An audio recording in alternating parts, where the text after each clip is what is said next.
ulat on the spot. Si Haji Rieta. Ulatan ng iya may ulat on the spot si Haji Rieta.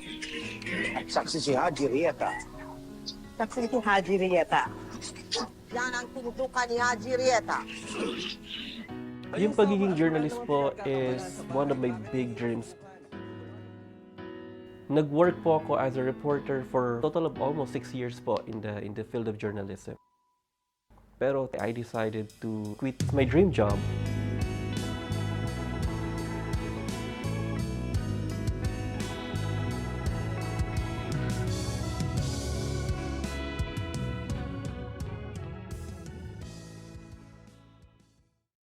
Yung pagiging journalist po is one of my big dreams po talaga back when I was still studying po in college. Naging student writer po ako ng publication po namin.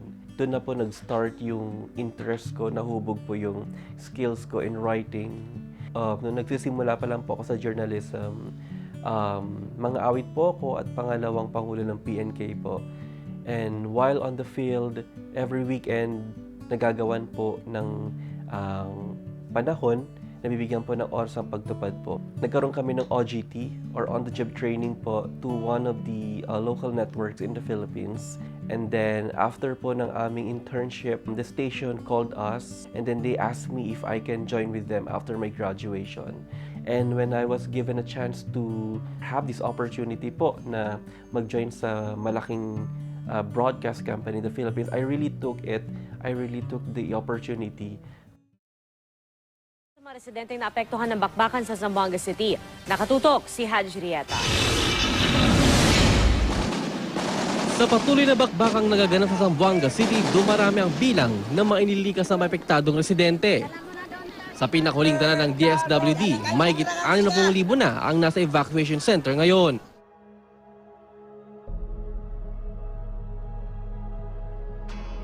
Yung Zamboanga coverage po namin, that was in 2013, could be one of the most challenging stories po na na-cover ko. You get to hear those exchanges of fires, yung mga putukan po, yung nagsisigawan, ganun po.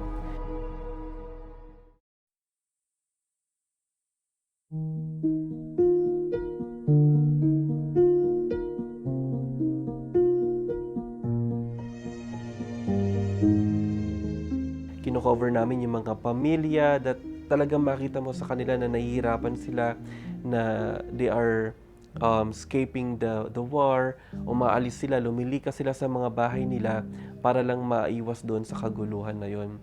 Mahirap po on my part kasi I never had that kind of experience before. It's my first time, kumbaga po, to cover that kind of story. Aside from being privileged and honored to be part of that coverage, nandun din po yung part ng risk for myself po and yung challenge na experience po namin doon po. Buti na lang po merong kapatid na driver kami before. Siya po yung tumulong sa akin to somehow makasamba po doon sa Zamboanga. Ako bilang Iglesia ni Cristo, napakahalaga po para sa akin na dumalo po sa mga pagsamba. Kasi po sa mga pagdalo po ng pagsamba, doon po natin nararanasan ang presence po ng ating Amang Banal. Doon po tayo nakakatanggap ng mga aral wherein ating pong nagagamit as our guide po.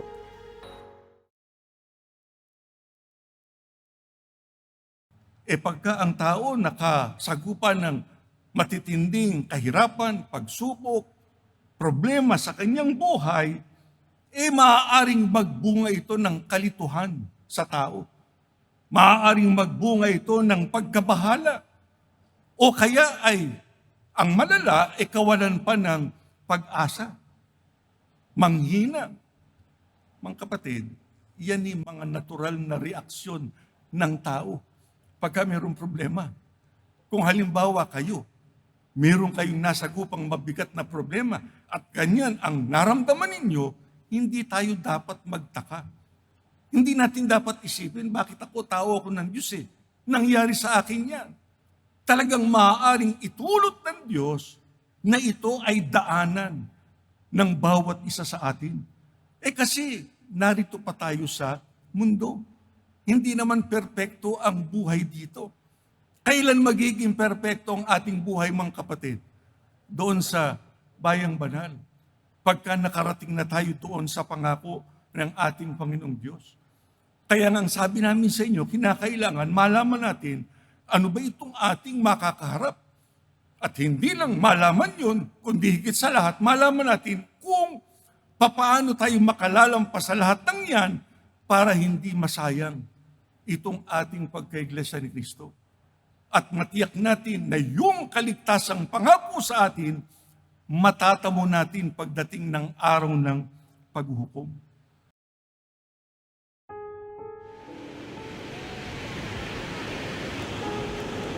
The biggest cover story na nagawa po namin would be Typhoon Haiyan or the Super Typhoon Haiyan or Yolanda sa Tacloban, Leyte po. The network sent us there a week after po nung onslaught ng bagyo.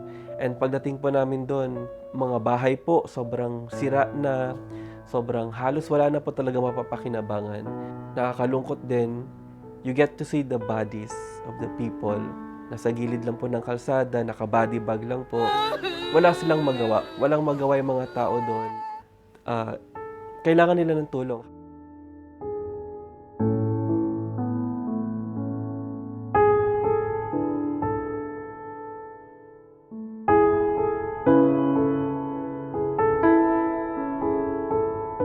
Bilang kaanib po sa Iglesia ni Cristo, every time na I go home after the coverage sa hotel po namin, ipanalangin po that everything will be okay, that they will be okay soon. Somehow could help them po para maging okay po sila. When I moved to the national scenario na po sa Manila, doon na po ako nag-start ng struggle pagdating po sa pag-balance ng pagtupad ko sa aking tungkulin po. Mas demanding po kasi yung time ng pagiging national reporter, mas marami pong story na kino-cover sa Manila compared sa province. Kaya there are times po talaga na hindi ako nakakatupad ng tungkulin ko as choir member kasi yung mga dinedeployan sa amin, sometimes malayo po sa sambahan or wala pong pagsamba sa lugar. Ako bilang Iglesia ni Cristo, hindi po siya okay for me. Tandaan natin, mga kapatid, ang Diyos natin ay tunay. Hindi po siya peke. Hindi siya yari sa bato o yari sa kahon. Di ba tunay yung ating Diyos na sinasampalatayanan? Walang dahilan para tayong mag-alinlangan pagka tayo ay lumapit sa ating Panginoong Diyos. Kaya, di ba, yan ang aming bilin sa inyo, mga kapatid. Dapat meron kayong pansariling panalangin. Dapat ang sambahayan, meron ding panalangin. Dapat meron tayong pansariling pagpapanata. Ang sambahay natin, merong pagpapanata rin. Dapat itinataguyod natin yan sa lahat ng panahon, lalo na sa panahong ito, sapagkat hindi na pangkaraniwan ang masasagupa nating paghihirap. Hindi na pangkaraniwan ang masasagupa nating mga problema sa buhay na ito. Kinakailangan mananamba. Yung kasing hinahanap ng Diyos sa atin. Kinakailangan hindi tayo pabaya sa ating mga paglilingkod sa ating Panginoong Diyos. Pagkaganyan, yung proteksyon ng Diyos, yung kanyang pagtulong, nasa atin. Kasi tama ang sabi ng Biblia, dun sa awit, na anong sinasabi ng Biblia roon, ang Diyos ang siyang nagpapalakas sa atin. Siya ang nag-iingat sa atin doon sa mga daan ng ating tinatahak. Hindi tayo pababayaan ng ating Panginoong Diyos pagka tayo naging mabuti, tapat, pagka tayo ay naging matuwid sa harap ng ating Panginoong Diyos. Yung career ko po, for almost 6 years as a journalist, I was doing well. Actually po, nung nagpaalam po ako sa management, they asked me, bakit ngayon pa? Wherein my name is becoming a household name already. Para it's not the right time for me to leave the job. Yung naramdaman ko noon, sobrang nakakalungkot po. Kasi po, syempre, it's my dream job. But then, I just prayed I woke up one day po and then I just felt na it is the right time. Malaking bagay po kasi sa akin yung magampanan ko rin, yung aking tungkulin, lalo pa at napanumpaan ko po ito habang buhay ko po yung dadalhin. Hindi lang naman po ito para sa akin po, but para po sa kalulugod po ng ating Ama. It was my first time in 5 years or 6 years to spend a quality time with my family. Yun nga po yung New Year ng 2016. Sobrang saya po, sobrang sarap sa pakiramdam kasi unti-unti na rin po akong nakakabalik sa pagtupad po. Nakabalik na po ako sa choir. Nakakatupad na rin po ako sa kalihiman po dati po bilang ilaw po. Kung nais nating makarating sa hangganan, kung nais nating makarating sa pangakong kaligtasan, kung nais nating ito ang ating pagkaiglesia ni Kristo ay ating mahawakan, gawin natin yung hinahanap ng Diyos sa atin. Hindi tayo malulugi.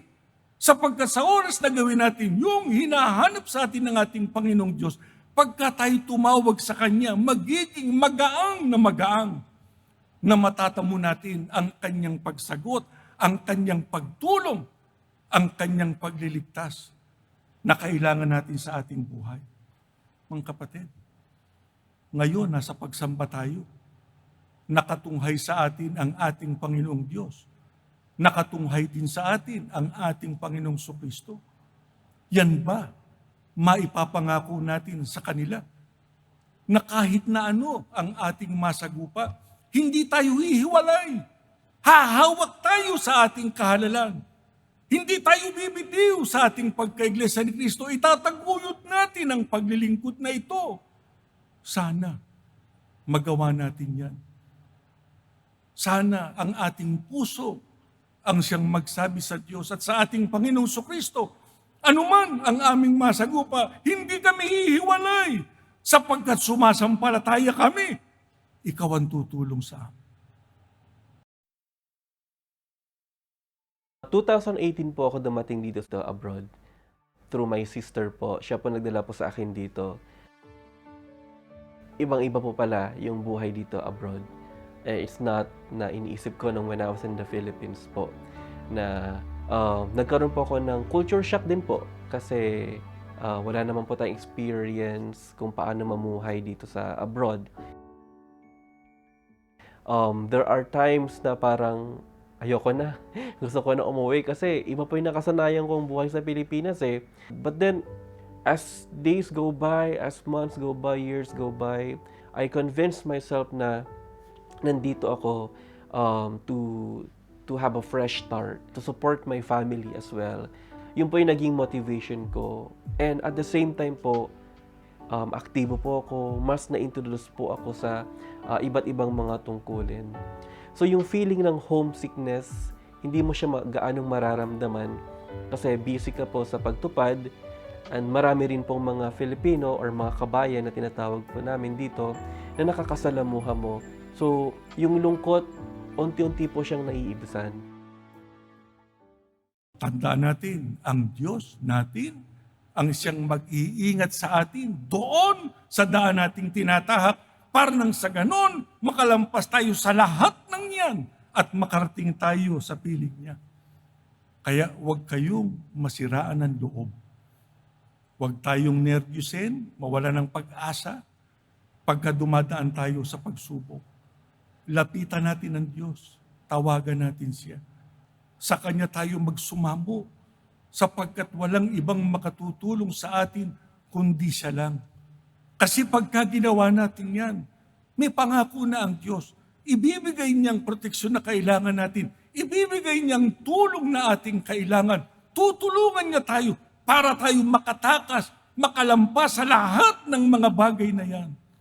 Para tayo makarating sa piling niya.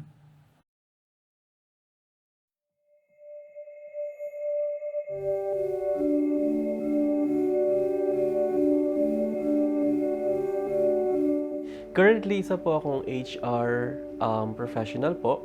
So, ang ginagawa ko po dito ay nagka-process po kami ng aside from visa processing sa mga employees, nagbibigay din po kami ng support pagdating po sa human resources po.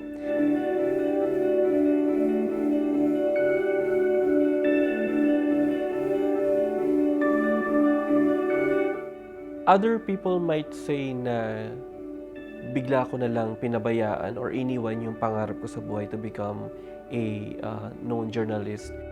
Naniniwala po kasi ako at sumasampalataya po ko sa Ama na meron po siyang ibibigay o pagkakalob sa akin na mas maganda po doon.